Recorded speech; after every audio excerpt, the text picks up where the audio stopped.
Hello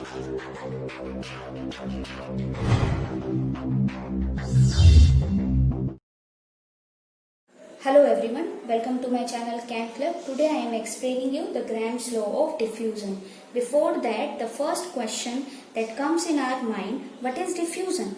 In previous classes also we have done diffusion is simply the movement of one substance through another. Means here the particles are moving from a region of high concentration to a region of low concentration. This law was given by the Sir Thomas Graham. He said that rate of diffusion will depend upon these things: pressure, area, temperature, molecular mass or density. He observed if we are keeping pressure, temperature and area constant, then the rate of diffusion of a gas will be inversely proportional to the square root of its density or molecular mass. Suppose R is the rate of diffusion of your given gas, then it is inversely proportional to the square root of its molecular mass or density. So, by this relation, you can say that if you are having some lighter gas, right, then molecular mass will be less, and in that case rate of diffusion will be high.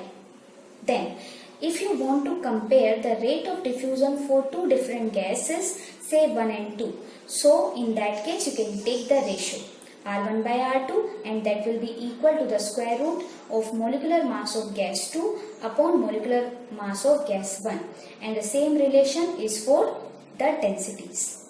Now, just now I told you that your rate of diffusion will depend upon pressure, area, temperature and molecular mass. And if you are keeping area and temperature constant, then your rate will be depending upon pressure and mass, and R1 and R2 will become P1 by P2 into under root of M2 by M1. Okay, this is another form. Then I am telling you one more form of your rate of diffusion. Sometimes rate of diffusion we can write in terms of volume or in terms of number of moles. Rate of diffusion is equal to the volume by time or number of moles by time. So R1 can be written as V1 by T1 for the one gas, and for the second gas you can write it as V2 by T2. By taking the ratio it will become V1 T2 by V2 T1, and that is equal to your this relation. Right? So these are the different forms of this law.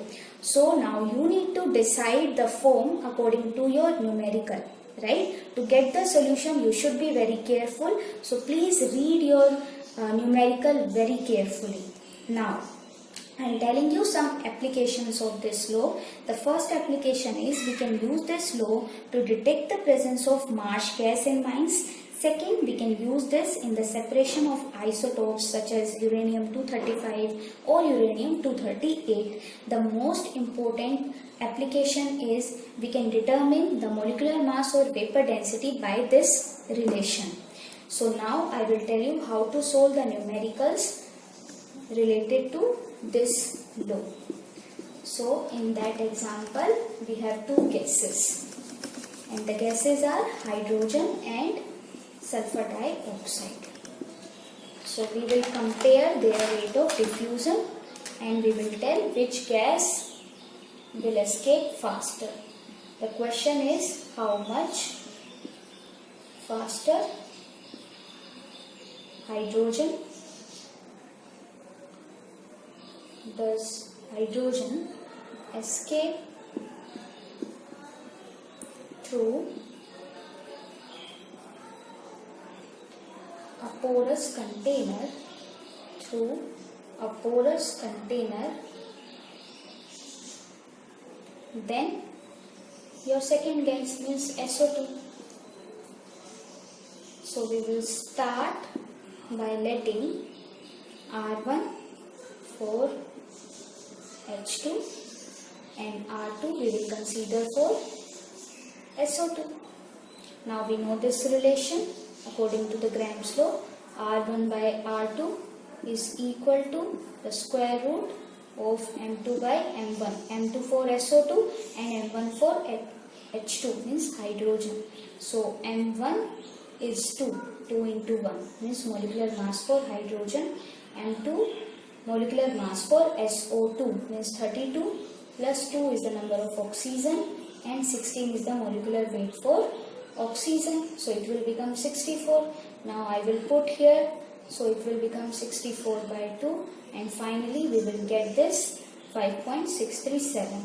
So the result is that your hydrogen gas escapes 5.637 times as fast as SO2 gas does. So students, if you like this video, please like, share and subscribe our channel. You can join our Facebook group for any discussion. The link is given in the description box. Thanks for watching.